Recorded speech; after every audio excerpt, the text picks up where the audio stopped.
ஹஜ்ரத் அலி ரலியல்லாஹு தஆலா அன்ஹு அவர்கள் கூறுகிறார்கள், எவர் மனிதர்களை நம்பி சார்ந்து வாழ்கிறார்களோ அவர் சலிப்படைவார்கள் என்பதாக சொன்னாங்க. எவர் தனது செல்வத்தை நம்பி சார்ந்து வாழ்வார்களோ அவர் ஏழை அடைவார்கள் என்பதாக சொன்னாங்க. எவர் தனது அதிகாரத்தை நம்பி வாழ்வார்களோ அவர்கள் அவமானப்படுவார்கள் என்பதாக சொன்னாங்க. மேலும் எவர் அல்லாஹ்வை நம்பி அல்லாஹ்வை சார்ந்து வாழ்கிறாரோ அவர் சலிப்படைய மாட்டார்கள், ஏழையாக மாட்டார்கள், அவமானப்படவும் மாட்டார்கள். நாம் எப்பொழுதும் அல்லாஹ்வை சார்ந்தே வாழ வேண்டும் என்ற விஷயத்தை நம்ம விளங்கணும். அதாவது உலகத்தில் என்னுடைய ஆட்சி அதிகாரம் தான் எனக்கு பாதுகாக்குது அப்படின்னு நினைக்கக்கூடாது. என்னை என்னுடைய சக்தி தான் பாதுகாக்குது என்பதான் நினைக்கக்கூடாது. என்னுடைய வாலிபம் தான் என்னை பாதுகாக்கிறது என்பதாக நினைக்கக்கூடாது.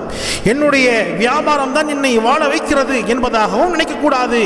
மாறாக அல்லாஹ்வை நாம் சார்ந்து வாழ வேண்டும். எனக்கு ரிஸ்க் கொடுக்கிறது அல்லாஹ் தான், உயிர் மூச்சு கொடுத்தது அல்லாஹ் தான், என்னுடைய உடலை கொடுத்தது அல்லாஹ் தான், ஆரோக்கியம் கொடுத்தது அல்லாஹ் தான், குடும்பம் கொடுத்தது அல்லாஹ் தான், ரிஸ்க் எப்போதும் கொடுக்கக்கூடியவன் அல்லாஹ் தான், அல்லாஹ் தான், அல்லாஹ் தான் என்று அல்லாஹ்வை சார்ந்து நம்ம வாழும் பொழுது நிச்சயமாக நம்முடைய வாழ்க்கையில் வெற்றி பெறுவோம் என்பதில் எவ்விதமான சந்தேகமும் இல்லை. நபிகள் நாயகம் ஸல்லல்லாஹு அலைஹி வஸல்லம் அவர்கள் ஒரு ஹதீஸில் சொல்லுவாங்க, லவ் அன்னக்கும் தவக்கலூன அலல்லாஹி ஹக்க தவக்குலிஹி லரஸக்தும் கமா யர்ஸுகுத் தைர் தக்து ஹிமாஸன் முதரூஹு பிதானா. அதாவது ஒரு மனிதர் அல்லாஹ்வின் மீது வைக்க வேண்டிய நம்பிக்கை சரியாக வைத்து விட்டார் என்பதாக சொன்னால் அல்லாஹ் பறவையை போன்று அல்லாஹ் அவருக்கு ரிஸ்க் கொடுக்குறான் என்பதாக சொன்னாங்க. அதனுடைய உதாரணத்தையும் சொன்னாங்க. ஒரு பறவை காலையில் தன்னுடைய கூட்டிலிருந்து வெளியே போகும் பொழுது காலி வயிறோடு வெளியே போகுது இல்லையா, காலி வயிறோடு வெளியே போகுது. ஆனால் திரும்பி வரும் பொழுது வயிறு நிறைய திரும்பி வருகிறது.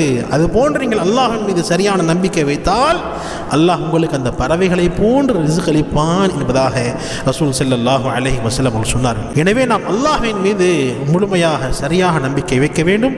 எல்லாவற்றையும் அல்லாஹ்வை கொடுக்கிறான், இன்னும் அல்லாஹ் தான் என்னுடைய இறுதி மூச்சு வரை எல்லா விதமான தேவைகளை பூர்த்தி செய்வான் என்ற நம்பிக்கை அல்லாஹ்வின் மீது நாம் வைக்க வேண்டும். அல்லாஹ் ஜல்ல ஷானஹு தஆலா நம் அனைவருக்கும் அவன் மீதான யகீனை முழுமையாக தருவானாக. ஆமீன்.